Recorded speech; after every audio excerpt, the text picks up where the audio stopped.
Hay clubes cuya historia se cuenta en vitrinas llenas de trofeos. Y luego está la del Celta de Vigo. Una historia que se mide de otra manera, en latidos, en pasión y en resiliencia.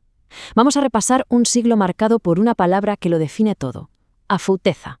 Y es que su centenario no fue una fiesta más, fue toda una declaración de intenciones. 100 años de afouteza y corazón, que además quedaron inmortalizados en un himno espectacular de Zetangana que dio la vuelta al mundo. Una forma de unir a todas las generaciones de celtistas y de mirar al futuro. Pero para entender al Celta de hoy tenemos que rebobinar, y mucho.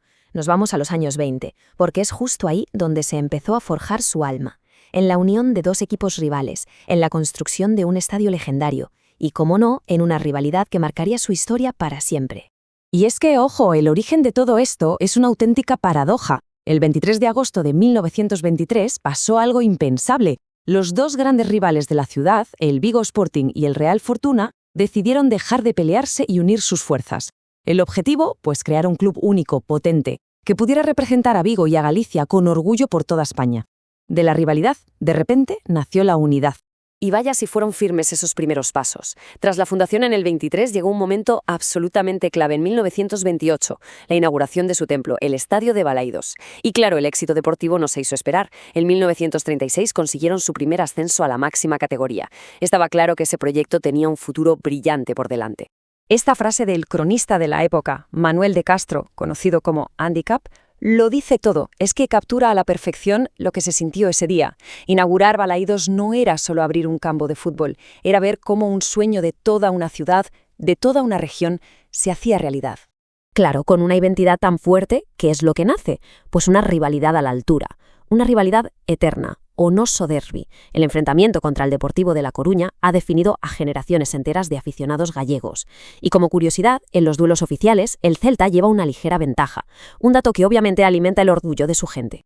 Vale, dejamos atrás los orígenes y saltamos en el tiempo a la que para muchos es la época dorada. Esa era que puso a Vigo en el mapa del fútbol europeo. A finales de los 90 y principios de los 2000, un equipo de leyenda, conocido como el Eurocelta, no solo competía, sino que enamoraba a todo el mundo con su fútbol. Es que estos nombres son pura magia. Cualquier aficionado del Celta los recita casi como una oración.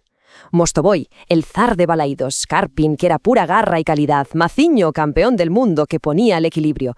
Juntos lideraron un equipo que jugaba un fútbol espectacular y que se atrevió a plantarle cara a los gigantes de Europa. Si hay que buscar un resultado que defina el descaro de aquel equipo, es este, un increíble 7-0. ¿Contra quién? Contra el Benfica, en la Copa de la UEFA. Eso no fue una victoria, fue una exhibición de poder que dejó a todo el continente con la boca abierta. Una auténtica barbaridad. Y demostraron que no fue algo de un día, es que podían tumbar a cualquiera. Y cuando digo a cualquiera me refiero a la Juventus, la Juve de Zinedine Zidane y del Piero. Un 4-0 inolvidable. Esa noche Balaidos fue una caldera y el Eurocelta demostró que no tenía miedo a nadie. En fin, es que este equipo se ganó el respeto de todo el mundo. Su fútbol vistoso y valiente les llevó a ganar la Copa Intertoto en el año 2000, que es el único título oficial del club. Y ojo, a estar 6 temporadas seguidas compitiendo en Europa. ¡Casi nada! Pero claro, el sueño tenía que llegar a su punto más alto. Y ese momento fue en la temporada 2003-2004. Por primera y de momento única vez en su historia, el Celta se clasificó para la Liga de Campeones. El himno de la Champions sonó en Balaidos. Pero bueno, como suele pasar en el fútbol, después de tocar el cielo, vinieron tiempos más complicados.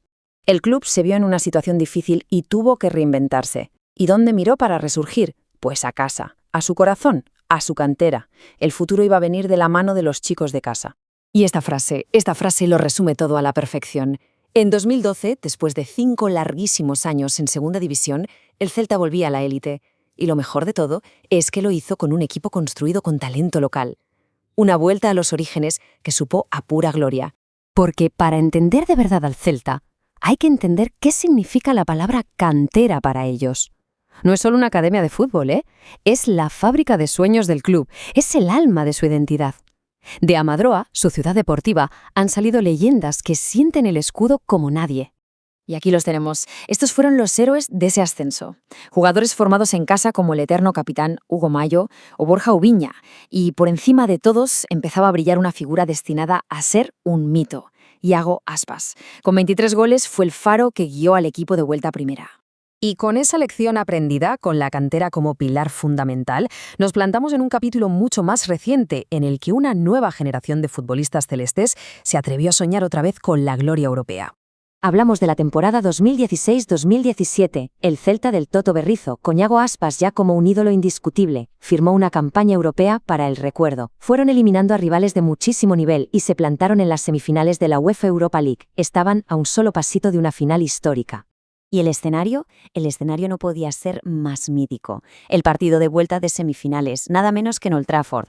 El teatro de los sueños contra el Manchester United. Sin duda, una de las noches más importantes, más dramáticas, de la historia moderna del club.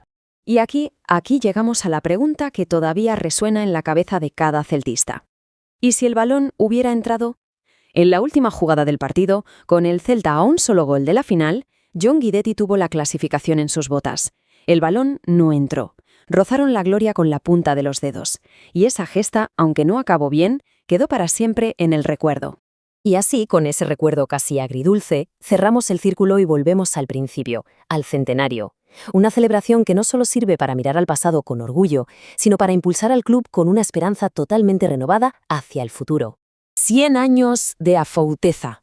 Ahora que hemos recorrido toda su historia, esta palabra gallega cobra todo su sentido, ¿verdad? Coraje, audacia, corazón, es la que mejor define al Celta. Un siglo entero de luchar contra viento y marea, de caerse y de volver a levantarse, siempre con ese espíritu que no se rinde. Al final, el centenario fue sobre todo eso, un momento de unión. Una oportunidad para que todo el celtismo, desde la gente de Vigo hasta el último aficionado en cualquier rincón del mundo, se sintiera parte de algo único, renovando ese orgullo y ese sentido de pertenencia. La historia del Celta es, desde luego, una de esas que te atrapa. Un relato de sueños, de gestas y de un corazón que parece que nunca deja de latir. Y después de 100 años de emociones, la pregunta es inevitable, ¿no? ¿Qué nuevos capítulos escribirá este club en su segundo siglo de vida? El futuro está abierto.